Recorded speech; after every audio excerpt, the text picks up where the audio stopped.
Let's talk about the Las Vegas Raiders. Look, during this in the last couple of days before the NFL draft, it's not that far away now. Everyone's focusing on the mock drafts. Everyone's focusing on those big moves and things like that.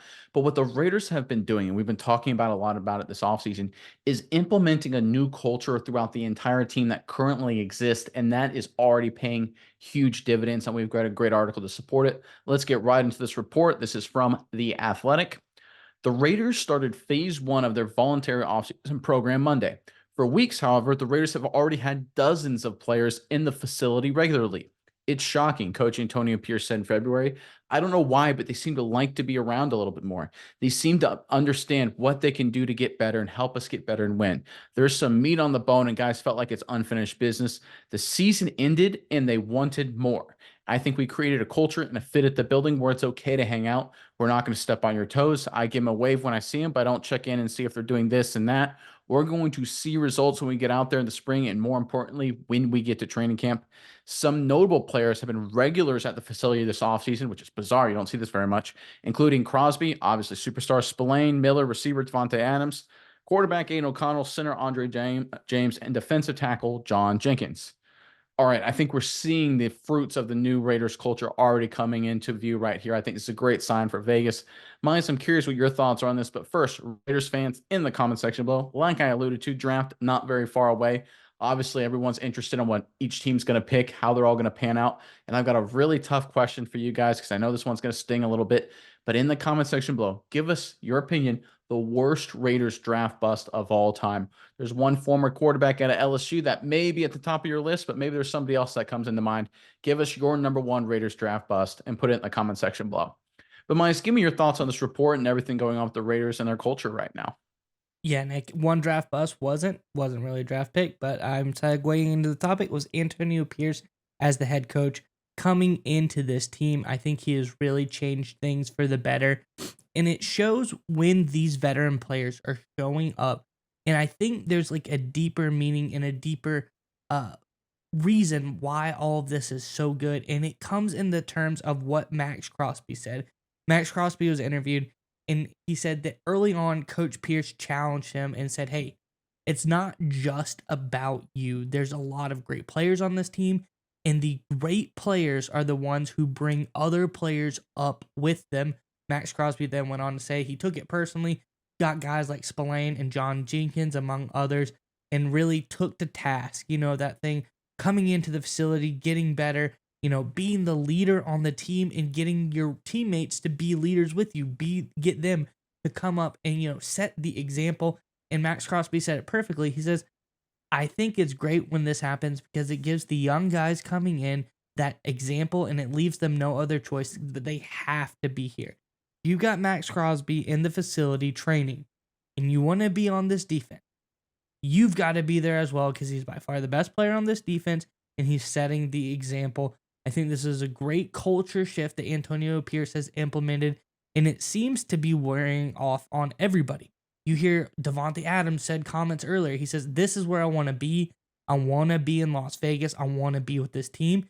He wasn't saying that often a few years ago when he first started with the Raiders, even last year before Coach Antonio Pierce took over. That was not the narrative. It was always, where's Devontae Adams going to go next? Now he's saying, "Hey, this is where I want to be. This is the team I want to be with." And I'm going to be quite honest, that's impressive because they don't have their forever quarterback yet. It could be Aiden O'Connell, but we're not sure. He doesn't even have, the quarterback position set in stone, but Devontae Adams still happy with this team because he trusts the new culture. He trusts the system that Antonio Pierce has implemented. I think that just speaks volumes about what is going on in this Raiders organization, and I really love to see it because finally it seems like this team's got its head on straight and they are going in the right direction. Yeah, I couldn't agree more. And I think when Antonio Pierce talking about people showing up since February to be around in the facility, working out and watching film and doing whatever, I think that is incredibly shocking because most of the time what happens is everybody splits, everyone does their exit interviews, and then they're gone until basically now in terms of organized practice workouts that are voluntary weight room stuff that the coaches, position coaches aren't really involved with at this point in April. Most players just skedaddle. A lot of them don't even come back till after the draft and the OTAs. Some of them don't even come back till training camp, right? That's just the way it works in the National Football League.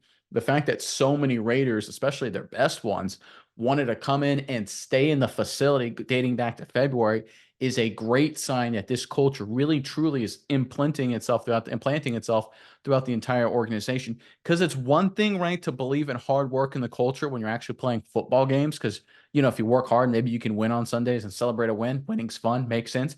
It's another thing to put in the time and the effort when you're 6, 7, 8 months away from playing another football game like they were in February. That's where culture really shows itself, and that's where it's really built. So the fact that they had so much momentum towards that already so early is a great sign. And hearing this report, it reminded me, especially your comments about Max Crosby, it reminded me about another athlete involved with the city of Las Vegas for a short period of time. And that was Kobe Bryant when he was training with the Redeem team back in 2008 when he joined that basketball team, the 2008 men's Olympic basketball team. The rest of the team, it was just star-packed team, right? You got LeBron, Carmelo, Jason Kidd, Chris Bosh. I mean, Dwayne Wade absolutely stacked. And so all they would do is they would go out, they'd work out, they'd do their normal practice, and they'd go out in Vegas and enjoy the nightlife or whatever. And they'd come in at 3 a.m, right, just from whatever they were doing out clubbing or whatever. And they'd see Kobe Bryant and say, "Hey, Kobe, what are you doing? Did you just go out to a club or something?" He's like, "No, I'm going to the gym right now. I got to get 500 shots in, and then I'm going to lift weights at 4:30. I'll see you guys at 6:30 in the morning practice with their normal practice time." And at that moment, they were like, "Whoa, that's what it takes to win." And that's why what Max Crosby is doing, bringing other people up with him, as encouraged by Antonio Pierce, all part of that culture, is huge. Because once you have leaders like Crosby, like Kobe on that team, start doing the extra work and bringing people with them, magical things can happen. And it doesn't happen overnight, but if you repeat it enough and keep building that momentum, before long, success will find you. I truly believe that. And that's why this latest news out of the Raiders is extremely exciting. Data brokers sell your information to scammers, spammers, and anyone else who may want to target you. Your full name, email, home address, health records, even your relatives. It's all out there. That's why we use Aura, the sponsor of today's video. Aura shows us which data brokers are selling our information and automatically submits opt-out requests for us. Cleaning up our information not only reduces the amount of that stupid spam we all get, but it also protects us from hackers who could use this information to help them access our social media accounts, bank accounts, and other sensitive information. Aura also does much more to protect us and our families from online threats. We also get features like antivirus protection, VPNs, password management, parental controls, identity theft insurance, and more without having to download several different apps. That's really key. One location, get all this great stuff. It's really easy to set up. And the best of all, we get everything at one affordable price. And you may already have one or two of these tools already, but not having Aura is like locking the front door and leaving the back door wide open. Aura is always on, doing the hard work to keep you safe so you can focus on other tasks and have peace of mind.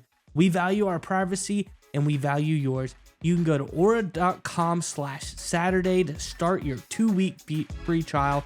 Also, link below in the description. Again, aura.com/Saturday for your free 2-week trial.